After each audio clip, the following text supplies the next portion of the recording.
everyone, welcome back for part 2 of August 2025 Hoop Studio project. I already did the oven mitts. I'll link that video below. I used different fabric because my fabric kit was late this month, but you can watch that one and see how to make the oven mitts. Today we're going to work on the square pot holder. I have all my supplies here. I'm going to go over that with you. There are a couple changes I made for this project. You do need fusible backing and a light mesh cutaway stabilizer. Those are not included in the kit.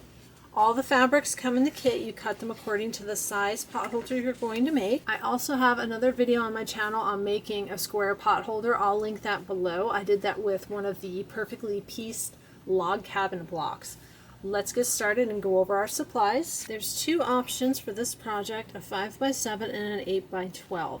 I'll be making the 8x12. You'll see I have sticky notes covering up the 5x7. That helps me when I prep my fabrics to make sure I don't make a mistake with my fabric cutting. I've cut all my fabrics according to the instructions. I've got two changes that I made. The first is, in addition to using the insulated batting which is provided in the kit, I also cut a piece of Wrap and Zap 100% cotton batting. This is something that I have. I find that when I make pot holders, that this alone is not enough. It needs an extra layer, especially if you do baking and you're getting really hot things out of the oven.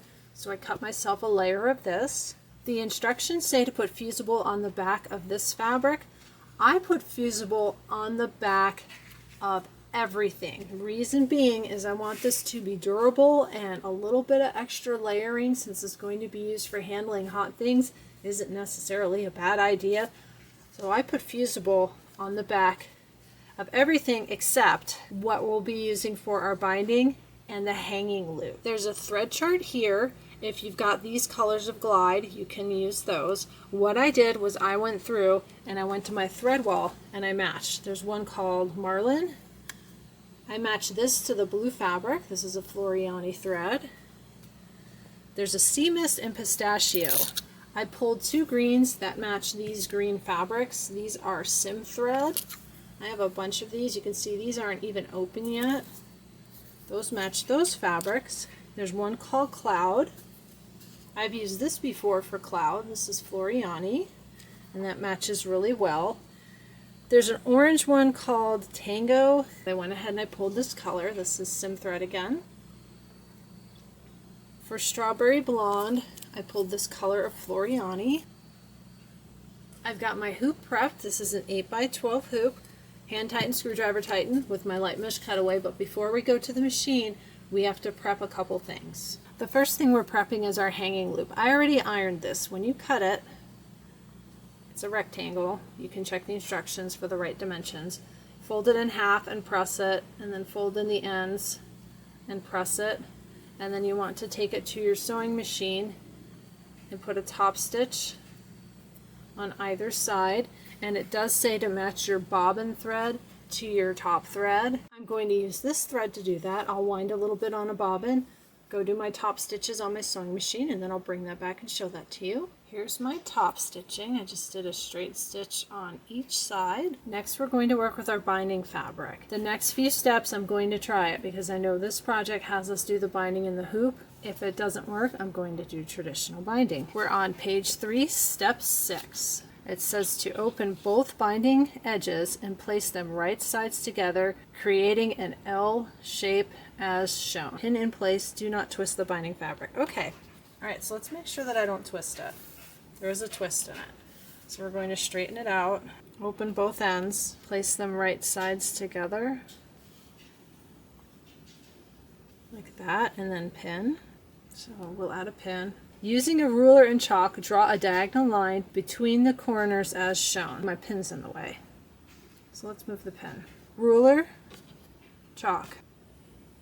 Using a sewing machine, sew a diagonal seam along the marked sewing line as shown. This is the mitered seam. I don't know if drawing the line is necessary. You could have just put it on your machine and sewn a straight line from corner to corner. What I ended up doing, I started at one corner and then I just had this end folded up, and I made sure I was stitching straight as I went, a 1/4 inch away, trim the excess fabric, and then press it open. I never do this. I'm sure this is something that if you do on a regular basis, it's really easy and it's not such a big deal. That's pretty close. It's close enough. I'll go ahead and go press this. Let me show you this. It said don't twist your fabric. I have a twist in my fabric. So I'm not going to be doing the miter. We'll deal with the binding when we get to it. I'm going to go ahead and cut this off. You need 34.5. This is 36 inches even after I cut this off. I went forward and looked. They have you working with the big loop, and as you're working with this in the hoop and binding it, there's always excess binding hanging off. I don't think it's going to matter. I may end up doing traditional binding, but I'm going to go ahead, set this aside. We're going to get started at the embroidery machine. I'm on a Baby Lock Meridian. My files are on USB. Let's go ahead and bring up our file for this one. We've got the Hoop Studio August 2025 Caro'ls Kitchen, and I'm doing the 8x12 size. There's just one file. Bring that up.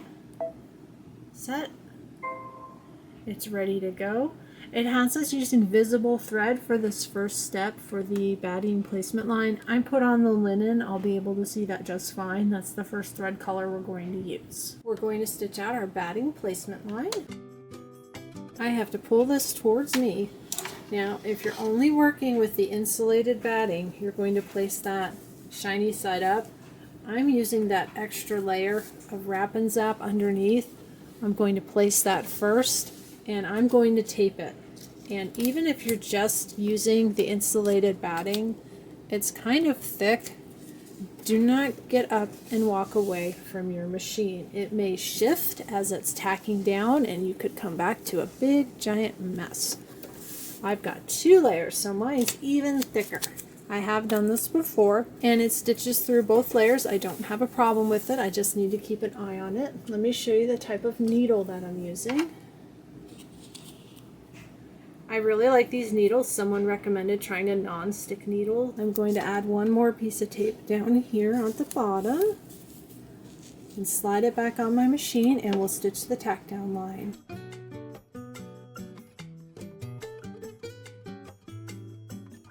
I'm sure you saw me adjusting that as it went. It did keep sliding and moving. Once you've got your tack down stitched, you want to trim anything that's outside of the stitch line. Once you have that trimmed, we're going to stitch our background fabric placement line. My fabric placement line has stitched out. You want your background fabric, it's a light color fabric. Check underneath, make sure there's no dog hair, cat hair, dark threads, anything like that. Cover your placement line, and I'm going to go ahead and tape this, and I'm going to keep an eye on it just like I did when I worked with the 2 layers of batting, because I think it's probably going to slide. Tape it down, and then I'll keep an eye on it. I'm going to stitch the tack down line. Once your fabric is tacked down, we're going to stitch the background quilting.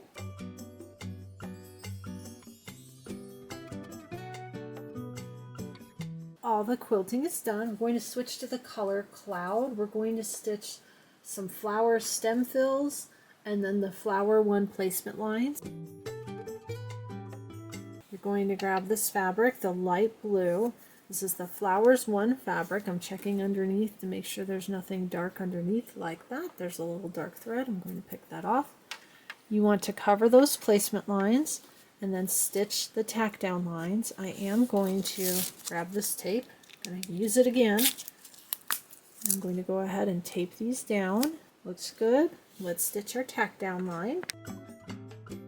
Once your tack down lines have stitched, go ahead and remove your tape and then trim everything outside of the tack down lines. Once you've got these trimmed, you're going to stitch the decorative outline. Once your decorative outline has stitched, you want to switch to the dark blue. I believe they're calling it Marlin. And we're going to stitch flower 2 stem fills. So just basically the same thing, but the other direction with a different color. So we'll stitch the stem fills, placement lines, place our fabric, tack it down, trim it, and do the decorative outline. I'll run all of that together with music because it's exactly like we just did, just with another color.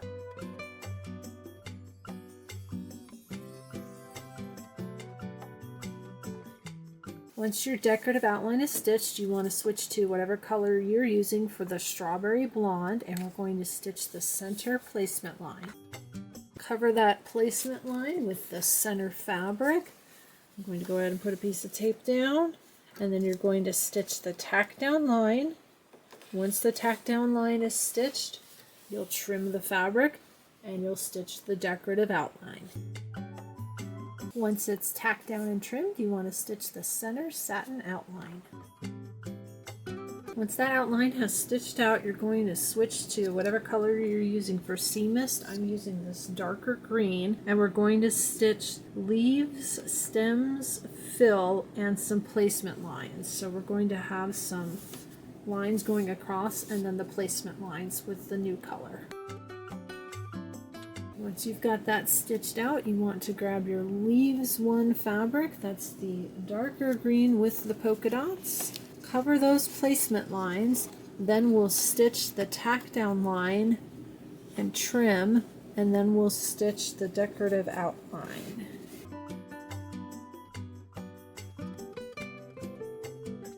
Once these two leaves are done, you're going to switch to the color pistachio, and we're going to stitch out the placement lines. We'll put down our fabric, tack it down, trim it, and stitch the decorative outline.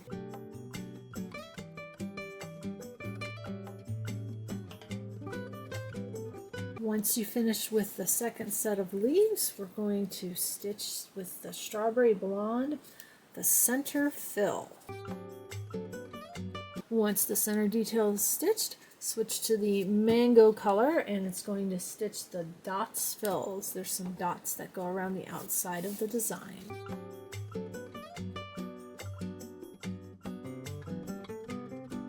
Everything on the front is stitched out. We're going to start working on the back.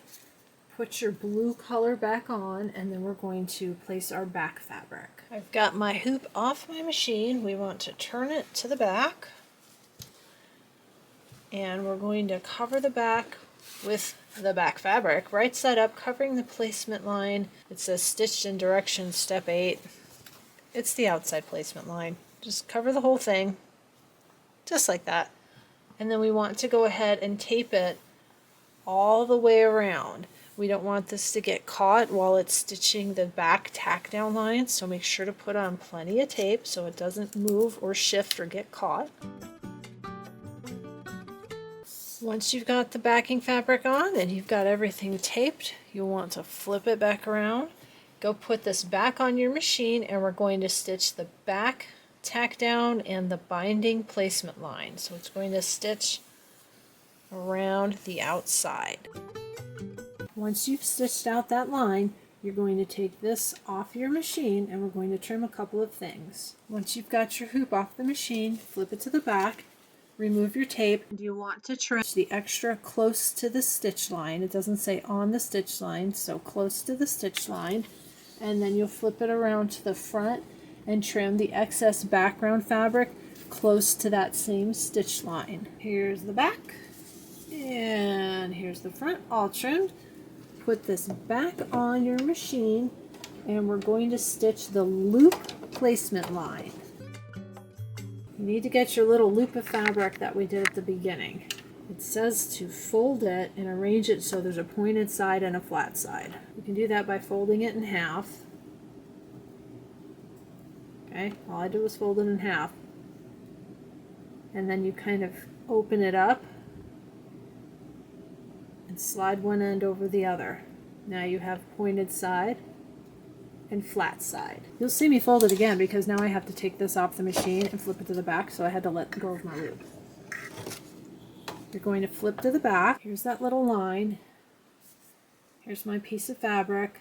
Again, I'm going to fold it in half, just like that.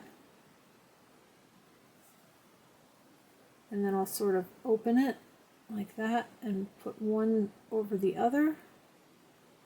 Pointed side, flat side. It says turn the hoop to the back, lay the hoop so that the raw edges extend past the loop. So raw edge of your fabric, it'll go past the loop.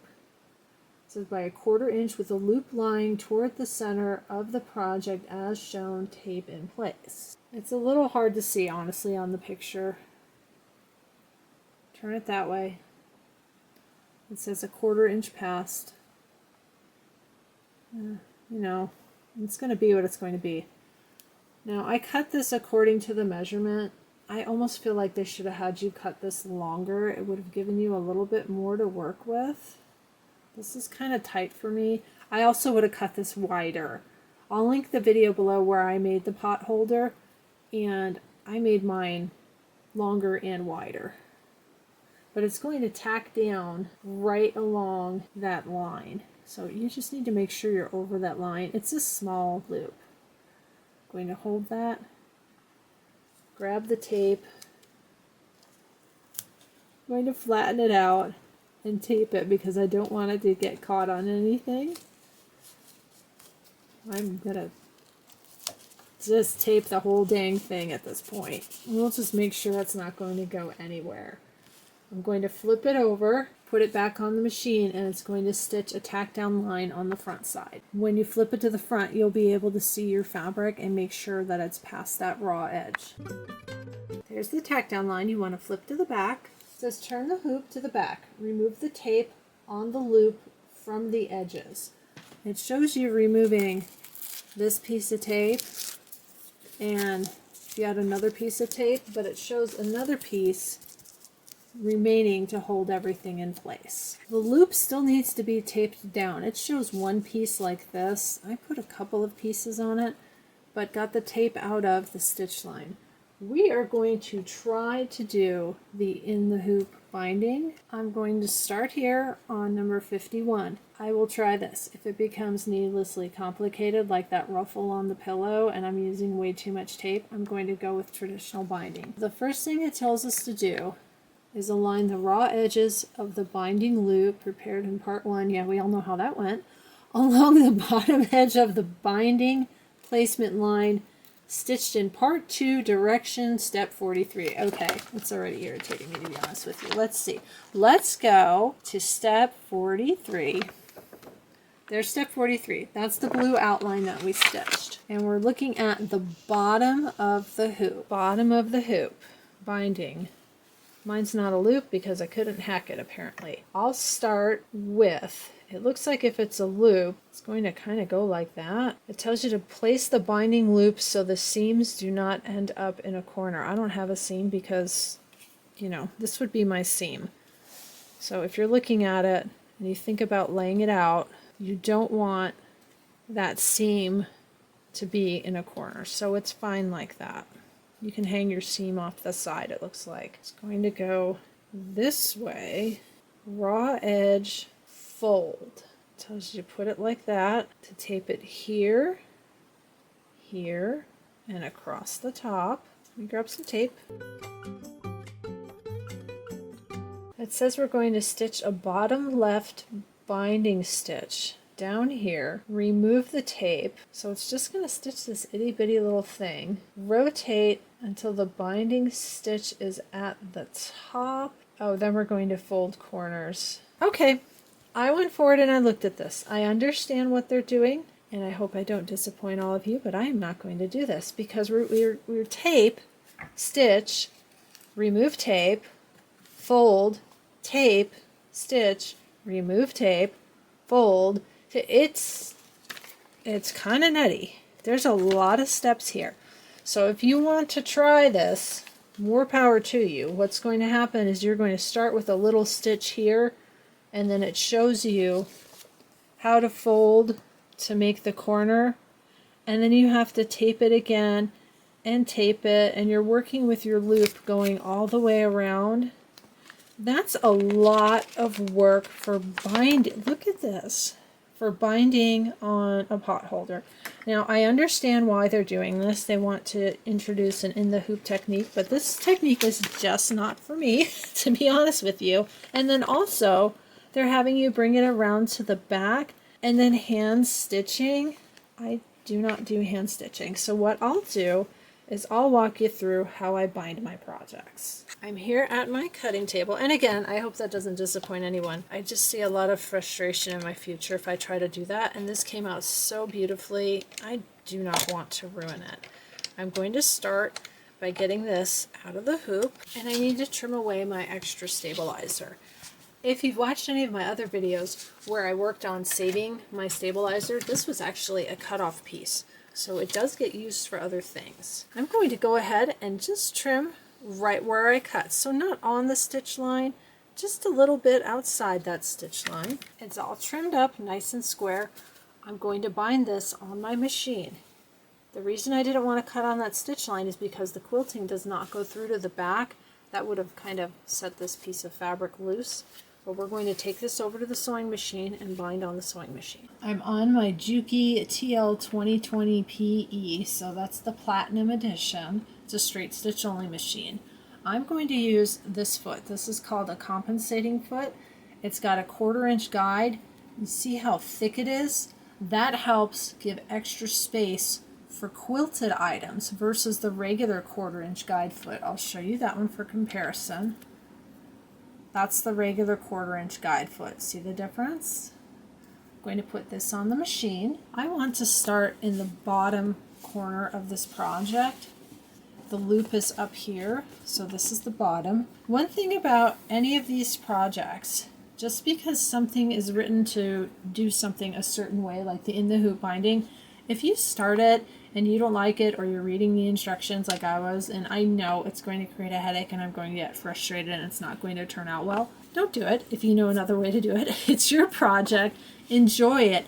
Have fun with it. When it's done, nobody's going to know whether you bound it on your embroidery machine or your sewing machine, or I know a lot of people really love to do hand binding. If you enjoy hand binding, then hand bind it. Here's the opening. I'm going to pull it a little bit closer this way. I'm going to start down here in the corner.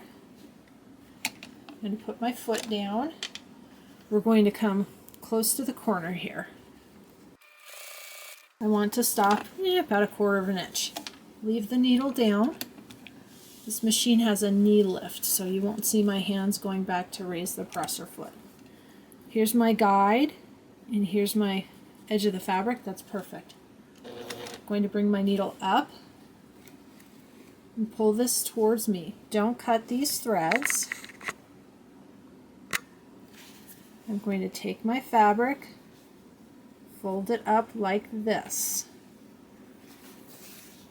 I want a nice 45-degree angle right here going up into the corner of my fabric. And then this part is going to be straight. So that's not right, that's not right. Fold it up to the corner. That looks good. And then this part is straight. I'm going to bring it down. And I'll do all the corners. That way if my fingers are in the way, I can do another corner. This fold is going right on top of that fold. And this edge is lining right up along the edge of your pot holder. We're going to sew and go down to the next corner. I'm close to the edge. I'm going to go ahead and lift my presser foot. Turn.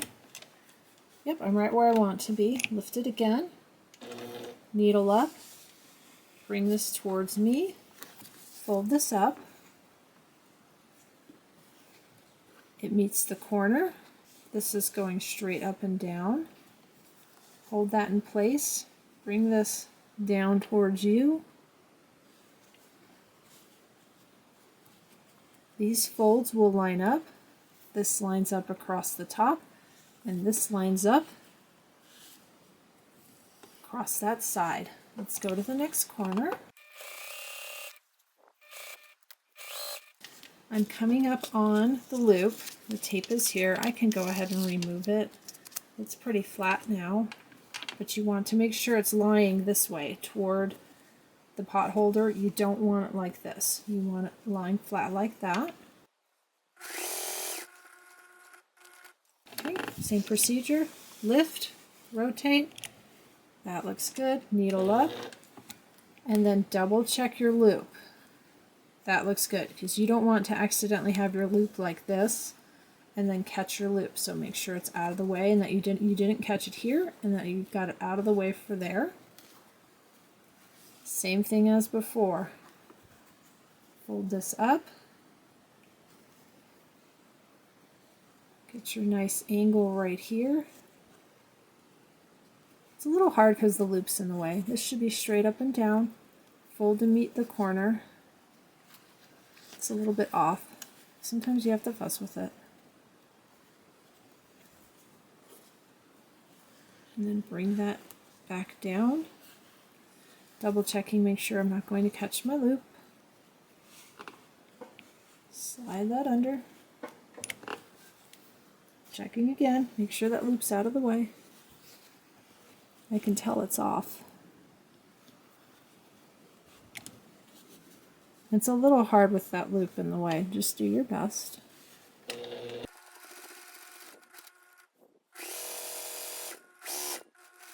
Okay, press your foot up, rotate, looks good. Needle up, bring it toward you, fold up this way, fold that straight down. This should line up, this should be straight across the top, and this should be relatively straight. That corner I can tell is a little bit crooked. So whenever it just doesn't look right, give yourself a minute, refold, do it again. If it ends up wonky, we'll fix it when we bring the binding around to the front. I'm going to get both of these threads. I'm not cutting it, I'm just getting it out of the way. There we go. Making sure it's going back under the presser foot. And then I'll show you how to make the join. Here's where we need to join. You need to open this up, fold it over, and just kind of use your fingernails and give it a good press. Nice clean edge. And then this piece is too long. Here's where my stitching started. I want to cut this at an angle. It'll make it slide in easier. I've got a nice little point. I'm going to fold it inside like that. Make sure it's lying nice and flat. Everything's lying flat. I can see the inside there.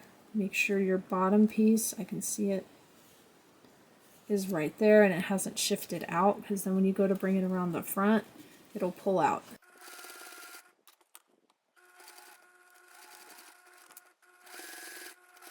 And we're all the way around. I'm going to cut my thread. Before I bring my binding around to the front, I'm going to clip the extra from the corners, but don't cut your little thread. Remember how we didn't cut the thread as we rotated? Make sure that's out of the way. See, it's right there. Don't cut that. I'm going to just clip just a little bit of extra, just the tiniest bit from the corners. If you do cut your thread, just put it under your machine and run back over it. I'm going to take this foot off my machine because when we bring it around to the front, the guide would get in the way. I'm going to put on a foot with no guide. It's a 1/4 inch foot, but there's no guide. It's just a plain foot. When I machine bind my quilts, when I bring things around to the front, I change my stitch length to a 3. It makes the stitch look a little longer, a little prettier, but this is a pot holder. I'm going to leave it at stitch length of 2. It's a nice tight stitch. This is going to be used. I want it to be durable. I'm going to start on the bottom. This is the bottom. My loop is in the corner. That's off camera. I'm going to bring it around to the front. Again, any loose threads, get them out of the way. This fabric is it really frays a lot. This reminds me of the fabric that was in the Star Spangled Beauty. I wonder if it's the same blue. I'm going to bring that around to the front, just like that. You can clip it, pin it, iron it if you like. I'm going to go ahead and just hold it with my hands. And when you do this, you want to try to get close to the edge. It's kind of hard sometimes. What I like to do is put the foot down, let me go in closer, and I try to get my fabric in the middle of this prong. That way I have some sort of visual reference and I get a uniform look to it. I put my needle down and we're going to go to the corner. I'll show you how to do the corners. When you get to your join, just go slow. Make sure you've got it pulled up nice and even, nice and straight. That looks good.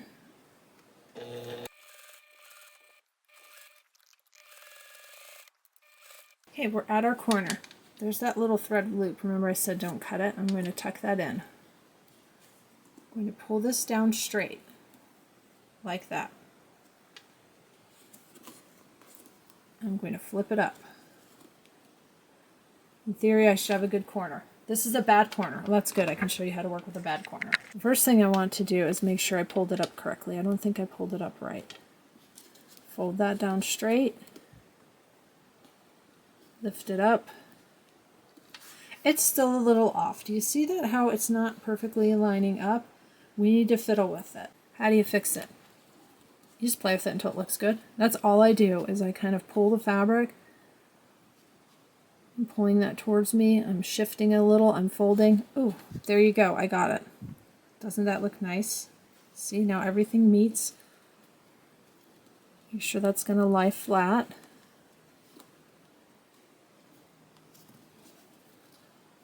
That's all I do, is just fuss with it until it looks right. I'm going to hold it here with my scissors. If you have a stiletto, you can use that.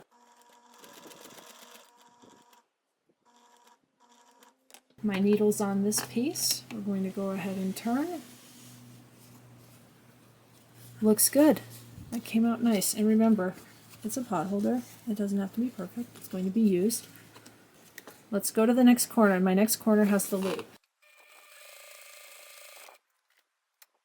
Watch out for your loop as you're coming around.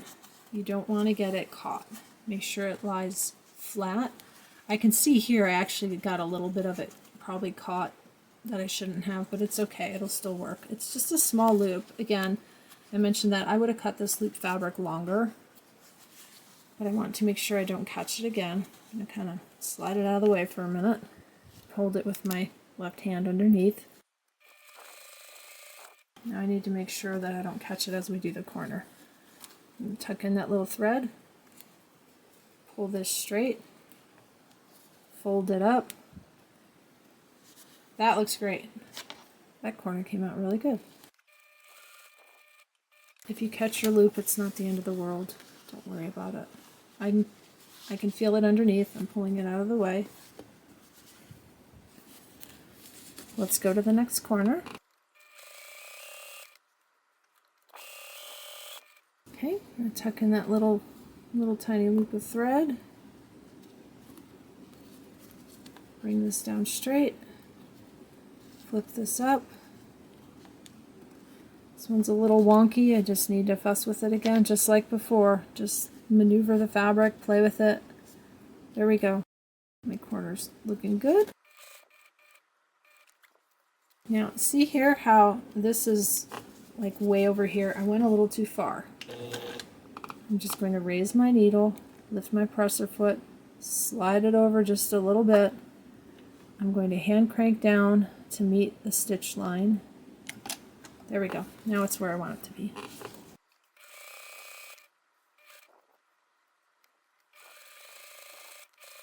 Bring that down straight. Fold it up. That's horrible. See that? Just roll it. Just keep rolling it and folding it until it looks good. For some reason, this last corner isn't very happy. There we go. Got it. Now I want to try and meet up with the previous stitching. I'm going to back up just a few. And we're all the way around. We made it all the way around. One thing I noticed, again, like I mentioned with the loop, I don't think that fabric is long enough. Now you can see when I did my binding, I lost a little bit here. So it's the teeniest, tiniest, itty bittiest little hanging loop. So you won't see that if you use it as a hanging loop. I hope you've enjoyed making the August 2025 Hoop Studio projects with me, part 2, the pot holder. It came out great. I'm very pleased with how this feels with that extra layer, the Insulbrite, and with the Wrap and Zap. This will be good. It's nice. It's sturdy.